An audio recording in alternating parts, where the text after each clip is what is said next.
नमस्कार साथियों। आज हम लोग द्वितीय वर्ष का एक विषय है, इसका कोड S5 है। विद्यालय में शारीरिक शिक्षा एवं योग, उसका नाम है। इसके अंतर्गत आज हम लोग शारीरिक शिक्षा की अवधारणा, यानी शारीरिक शिक्षा से क्या आशय है, इसका क्या अर्थ है, इसकी परिभाषा क्या है, इन सारी बातों को हम लोग जानेंगे। सबसे पहले हम देखिए शारीरिक शिक्षा का अर्थ हम समझने का प्रयास करेंगे कि शारीरिक शिक्षा कहते किसे हैं। देखिए, आप लोग देखे होंगे, सामान्य रूप से लोग कहते हैं या कहा जाता है कि शारीरिक शिक्षा यानी खेलकूद, मतलब खेलों को ही लोग शारीरिक शिक्षा के नाम से जानते हैं। लेकिन शारीरिक शिक्षा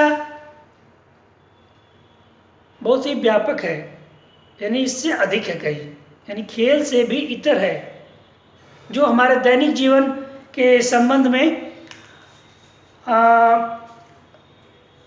सार्थक अर्थ देती है। यानी हमारे जो जीवन में क्रियाएं होती है उसमें एक अर्थ प्रदान करती है।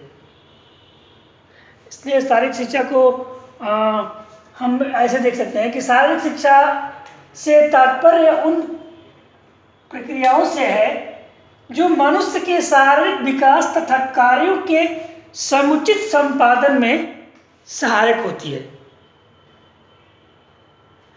इसको हम दूसरे शब्दों में ऐसे भी कर सकते हैं कि शारीरिक शिक्षा वह शिक्षा है जो शारीरिक विकास के साथ शुरू होती है और मानव जीवन को पूर्णता की ओर ले जाती है, जिसके परिणाम स्वरूप वह एक हृष्ट-पुष्ट, तंदुरुस्त, शक्तिशाली शरीर वाला या अच्छे स्वास्थ्य, मानसिक स्फूर्ति, सामाजिक व संवेदनात्मक संतुलन रखने वाला व्यक्ति बन जाता है। देखिए, ऐसा व्यक्ति नई चुनौतियों से प्रभावी तरीकों से लड़ने में सक्षम होता है। जो ऐसा व्यक्ति होता है, तंदुरुस्त, हर चीज़ से संपूर्णता प्राप्त किया होता है, वह नई नई चुनौतियों से लड़ने में सक्षम होता है और यही सार्थक और उद्देश्यपूर्ण तरीका जो है इसका सामना करने में उसे सक्षम बनाता है। देखिए, इसके बारे में हम देखें तो वो प्राचीन काल में शरीर और मस्तिष्क को लोग अलग अलग मानते थे कि शरीर अलग का काम करता, मस्तिष्क अलग होता है। लेकिन विचार करना भी जरूरी इस पर है। देखिए, विचार करें, क्या मस्तिष्क के बिना, क्या शरीर के बिना मस्तिष्क काम करेगा?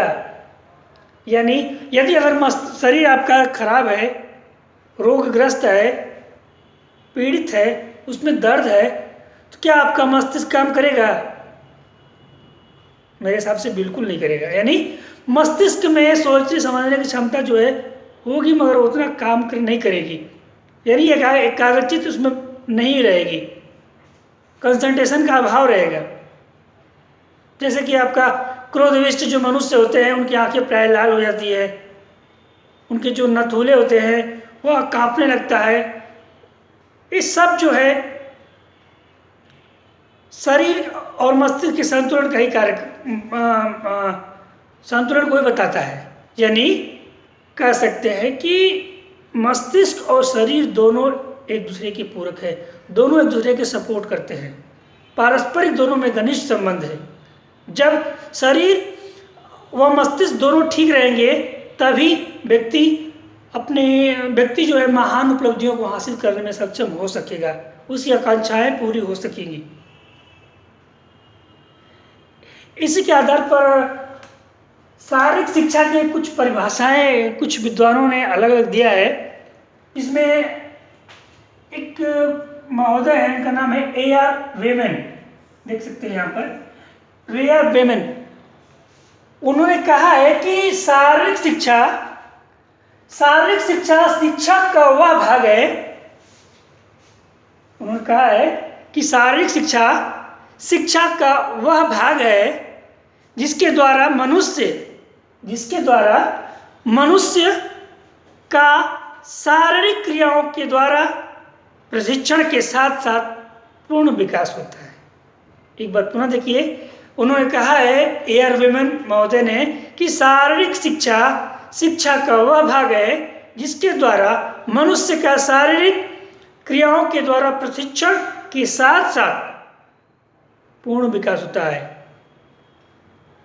यानी मनुष्य के जो फिजिकल एक्टिविटी होती है उसमें अगर ट्रेनिंग दिया जाता है तो उस ट्रेनिंग के साथ साथ उसका जो है संपूर्ण विकास होता है। मतलब यही होगा उनके परिभाषा का, यानी मनुष्य के सर्वांगीण विकास में यह हेल्पफुल होती है फिजिकल एजुकेशन, शारीरिक शिक्षा। ठीक है, आगे बढ़ते हैं। दूसरे महोदय हैं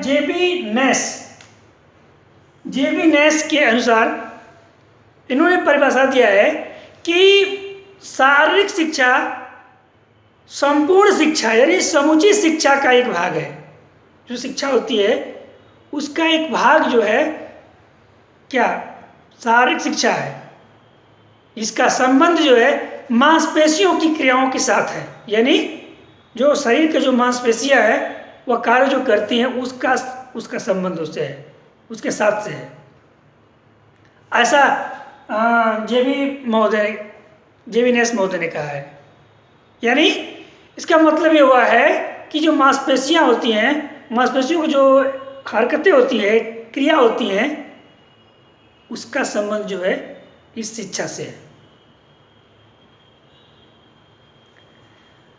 अब एक परिभाषा और दिया है इन्होंने चार्ल्स बूचर महोदय ने, चार्ल्स ए बूचर। इन्होंने इसकी शारीरिक शिक्षा की परिभाषा देते हुए बताया है कि शारीरिक शिक्षा समस्त शिक्षा प्रक्रिया का एक अभिन्न अंग है। शारीरिक शिक्षा समस्त शिक्षा प्रक्रिया का एक अभिन्न अंग है जो उद्यमशीलता यानी परिश्रमशीलता का एक क्षेत्र है, परिश्रम करने का एक क्षेत्र है जो चुनी हुई शारीरिक गतिविधियों के माध्यम से मनुष्य के निष्पादन क्षमता का विकास करती है, यानी विकास का परिणाम है।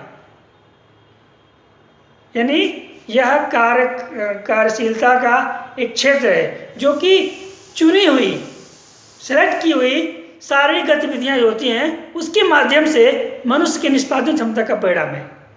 इन्होंने चार्ल्स ए बूचर महोदय ने अपनी परिभाषा में इसको व्यक्त किया है।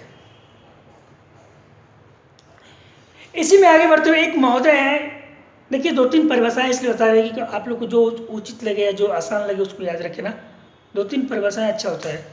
तो एक महोदय है एडवर्ड हिचकॉक, जगह नहीं था मेरा। एडवर्ड हिचकॉक का कहना है कि शारीरिक शिक्षा से आशय छात्र की शक्ति यानी विद्यार्थियों की शक्ति योग्यता के संचरण से है। उनकी शक्ति और योग्यता की जो है आवागमन होता है, संचरण से है, जो उसके शरीर को चुस्त दुरुस्त और सुचारू रूप में रखने और उसकी बौद्धिक संवेगात्मक जीवन को महान और समर्थ बनाने में सक्षम होती है। ठीक है, ये परिभाषा जो है आपका एडवर्ड हिचकॉक महोदय ने दिया है। ठीक है, तो आज बस इस वीडियो में इतना ही देखेंगे कि इसकी परिभाषा और इसका अर्थ और उसकी परिभाषा। वीडियो लंबा हो जाएगा इसलिए इसका पार्ट जो अब इसका और महत्व कल हम देखेंगे। आज के लिए इतना ही। आशा करते हैं आज का यह नया विषय का नया वीडियो आप लोग पसंद आएगा। तब तक के लिए नमस्कार, धन्यवाद।